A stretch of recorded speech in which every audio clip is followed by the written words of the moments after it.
अपनी क्लासेज में एक बार फिर से स्वागत है। आज हम बात करेंगे कक्षा 11वीं के पाठ 2 के बारे में, जिसका नाम है मियां नसीरुद्दीन। मियां नसीरुद्दीन लेखिका कृष्णा सोबती के द्वारा लिखित है।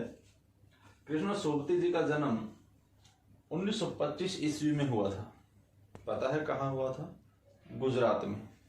1925 ईस्वी में गुजरात में, जो आज के समय में गुजरात का हिस्सा पाकिस्तान में है, वहां पर हुआ था। हाँ, उनकी शिक्षा अर्थात कृष्णा सोबती जी की शिक्षा लाहौर, शिमला और दिल्ली में हुई। इनकी कार्यशैली को देखते हुए कई बार इनको राष्ट्रीय पुरस्कारों से सम्मानित भी किया गया है। उन्हीं की एक रचना है मियां नसीरुद्दीन, जो एक ऐसा शब्द चित्र है जो हम हसमत नामक से लिया गया है। अब इस लेसन में मुख्य 2 ही पात्र हैं। दोनों पात्र कौन से हैं? पहला मियां नसीरुद्दीन और दूसरा है लेखिका स्वयं कृष्णा सोबती। इन दोनों की बातें यहां चलती हैं। ये बातें लेखिका मियां नसीरुद्दीन से पूछती है बहुत कुछ, और मियां नसीरुद्दीन बताते हैं बहुत कुछ। किसके बारे में? अपने खानदान के बारे में। मियां नसीरुद्दीन एक खानदानी क्या है? नानबाई है।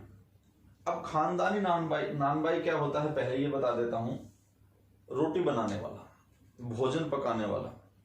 अब इस मियां नसीरुद्दीन के खानदान की सबसे खास बात ये रही है कि इन्होंने जब से भी ये इनकी दुकान पे जो काम चल रहा था, या इनके हुनर जो इनका था, वो लंबे समय से यानी कि पुराने पुश्तों से था, और वो उस काम में बिल्कुल ही महारत थे।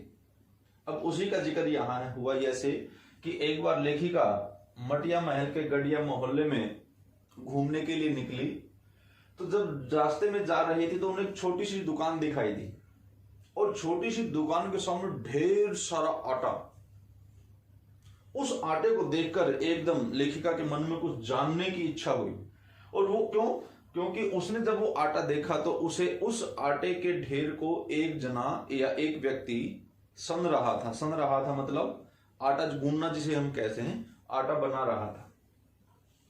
उस दुकान के बारे में लेखिका ने पता किया तो क्या पता चला कि ये दुकान एक खानदानी नानबाई मियां नसीरुद्दीन की है। खानदानी नानबाई मियां नसीरुद्दीन की है।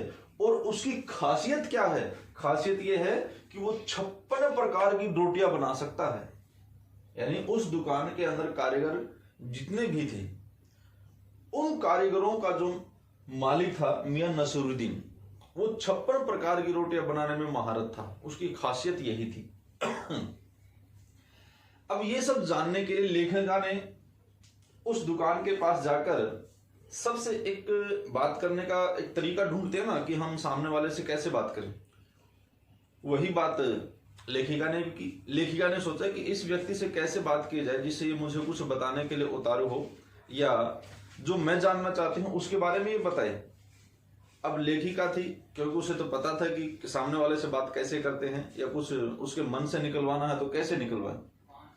अब जैसे ही बैठे वहां पर, उन्होंने सबसे पहले अखबार वालों पर व्यंग्य कसना शुरू कर दिया। यार, अखबार बनाने वाले और अखबार पढ़ने वाले, ये दोनों निठल्ले होते हैं, इन और कोई काम नहीं होता। जबकि वास्तविकता ये होती है कि अखबारों के माध्यम से बहुत कुछ जानकारियां मिलती हैं।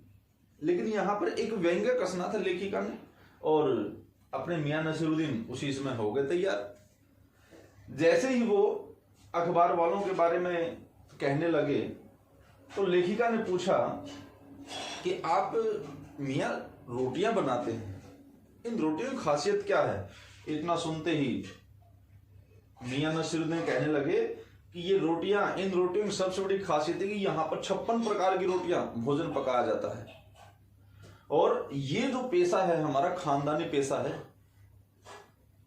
इस 56 प्रकार की रोटियां बनाने में जो महारत हासिल थी, मेरे वालिद यानी कि उनके वालिद जो थे मियां बरकत शाही नानबाई, उनके वालिद यानी कि पिता, और उनके दादा आला नानबाई मियां कल्लन थे।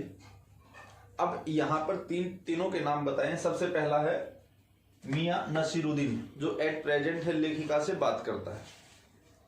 मियां नसीरुद्दीन ने किससे सीखा? अपने वालिद यानी कि पिता से, जिनका नाम है मियां बरकत शाही नानबाई। और इसी दौरान वो अपने दादा का भी वर्णन करते हैं, जिनका नाम है आला नानबाई मियां कल्लन।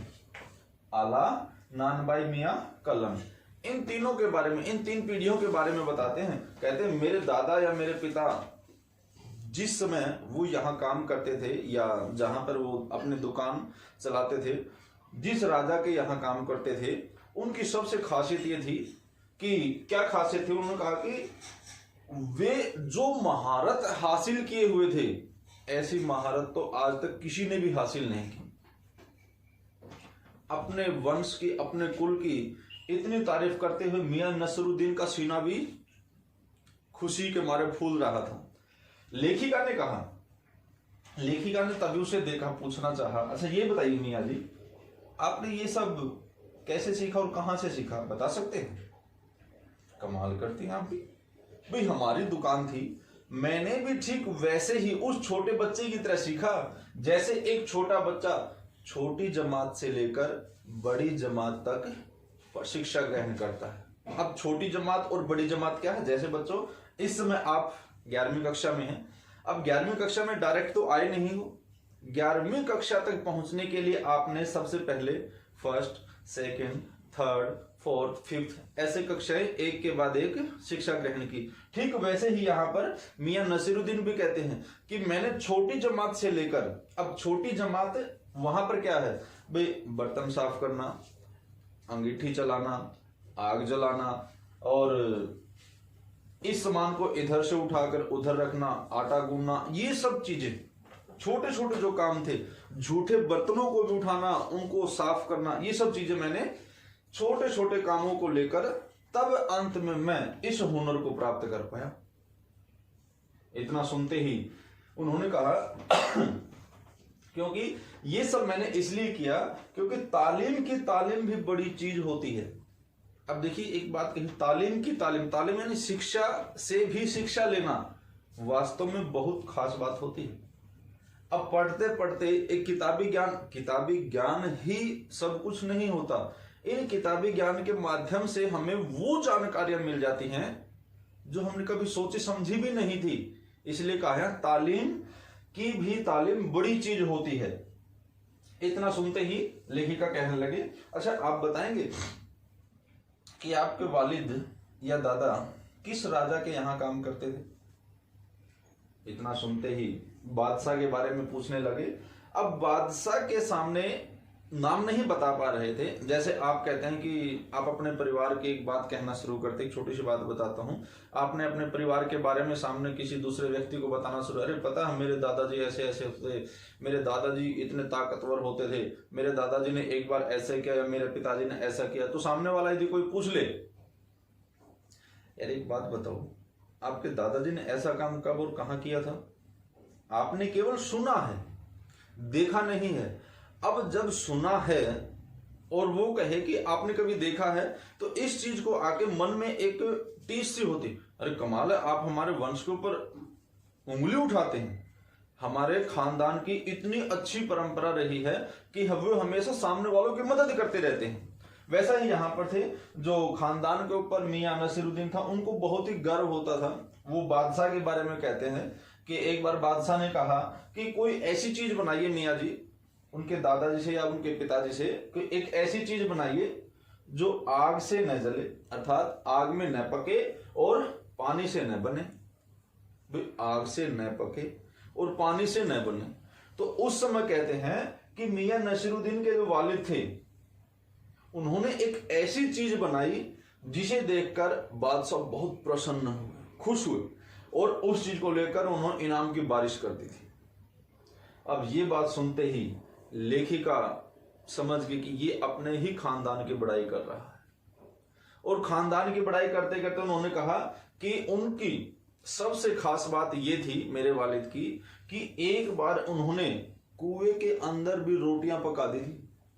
अब कुएं के अंदर, पानी के अंदर उतरकर उसमें रोटियां कोई पका सकता है? लेकिन उन्होंने ये अपने वंश की गर्व की बात बताते हुए, यानी कि उस समय अपने वंश की बड़ाई करते हुए ये बात कही। लेकिन लेखिका के मन में एक प्रश्न आ गया। क्या प्रश्न आया? लेखिका कहने लगी, मियां जी एक बात बताइए, क्या ये बात पॉसिबल हो सकती है? क्या ऐसा हो सकता है? वो कौन से बादशाह थे जहां आपके वालिद काम करते थे? इस प्रकार के 5-7 प्रश्न लेखिका ने मियाँ जी से किए। बेचारे मियाँ जी भड़क गए। अब भड़क गए तो उसी समय कहने लगे, महोदय एक बात बताइए, आपने क्या उन बादशाह को कोई चिट्ठी पत्र लिखना है, या मैं उनको आपको कैसे मिलवा सकता हूं? आप कोई वो हैं? इस प्रकार की बात सुनते ही बादशाह को चिट्ठी लिखने की बात सुनते हुए वो खींच जाते हैं, और खींचते ही अपना गुस्सा उस महिला पे तो उड़ा नहीं सकते, उस महिला को तो कुछ कहते नहीं। अब वो मियाँ नसीरुद्दीन अपना गुस्सा किसके ऊपर? अपने नौकरों पे, अपने कर्मचारियों पे, जो उस दुकान पे काम करने वाले व्यक्ति थे उनके ऊपर गुस्सा उतारते हैं। जैसे कहते हैं, चल भाई छोटो फटाफट ये काम करो, ये काम करो, बर्तन साफ कर, ये कर, वो कर, पता नहीं कहां कहां से लोग आ जाते हैं बेवजह बातें करने लगे। इस प्रकार अपने कर्मचारियों पर वो गुस्सा उतारते हैं। यहां पर इस पूरे लेसन के अंदर 2 ही चीजें दिखती हैं। लेखिका के मन में ज्यादा से ज्यादा जानने की इच्छा, और मियाँ नसीरुद्दीन जो इसके मुख्य पात्र हैं उनके द्वारा अपने खानदान की ज्यादा से ज्यादा बढ़ाई करना। तो बच्चों ये था आपका लेसन जिसका नाम था मियाँ नसीरुद्दीन, जिसकी लेखिका कृष्णा सोबती। ये वाक्य, ये पाठ, ये वीडियो आपको कैसा लगता है आप इसके बारे में बताइए कमेंट बॉक्स में। लाइक करें, शेयर करें, और अपने दोस्तों के साथ आगे शेयर करते हुए इस चैनल को सब्सक्राइब जरूर करें। तो मिलते हैं अगली वीडियो में। Thank you.